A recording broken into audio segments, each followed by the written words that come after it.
नमस्कार मित्रांनो, तू ही रे माझा मितवा या मालिकेत उद्याच्या भागात असं दाखवलं आहे की अर्णव हा विचार करत बसलेला असतो झालेल्या सगळ्या प्रकाराचा.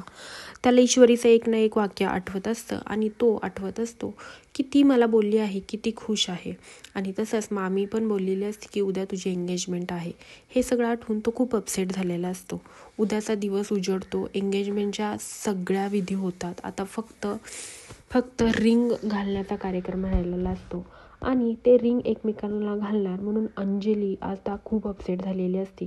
कारण की अंजलीला माहीत असतं की अर्णवचं प्रेम हे लावण्यावर नाहीच, त्याचं प्रेम हे ईश्वरीवर आहे. हे सगळं जे काही चाललं आहे ते अर्णवच्या विरोधात चाललं आहे. आणि आता गुरुजी सांगतात की एकमेकांना अंगठी घाला, त्याप्रमाणे आता अर्णव अंगठी उचलतो आणि लावण्याच्या बोटामध्ये घालतो. आणि लावण्य तर खूप खुश असते, तसेच घरातले सगळेच खुश असतात. फक्त खुश नसते ती अंजली आणि स्वतः अर्णव सांगितल्याप्रमाणे आता लावण्याच्या बोटामध्ये अंगठी घालतो आणि सगळेजण टाळ्या वाजवतात. तसंच आता लावण्यासुद्धा अंगठी उचलते आणि अर्णवच्या बोटात घालते आणि घरातले सगळेजण खूप आनंदी असतात, कारण की ठरल्याप्रमाणे ह्या दोघांचे आता एंगेजमेंट झालेले असते.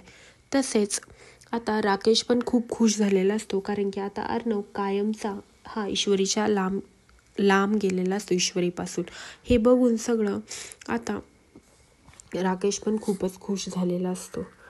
आता लावण्या आणि अर्णवची फायनली एंगेजमेंट झालेली असते आणि सगळेजण टाळ्या वाजवत असतात.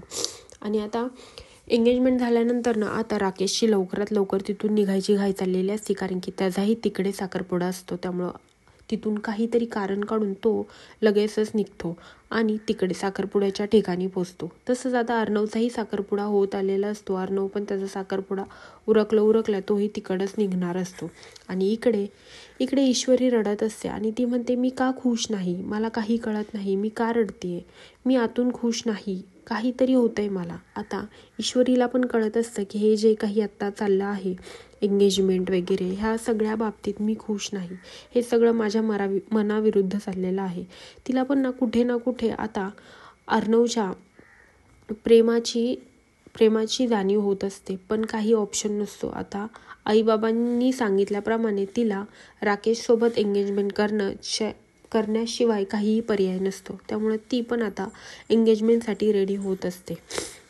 खरंच ईश्वरीचा हा राकेशसोबत एंगेजमेंट होईल का, हे पाहण्यासाठी विसरू नका तू ही रे माझा मितवा आणि माझ्या चॅनलला लवकरात लवकर सबस्क्राईब करा. धन्यवाद.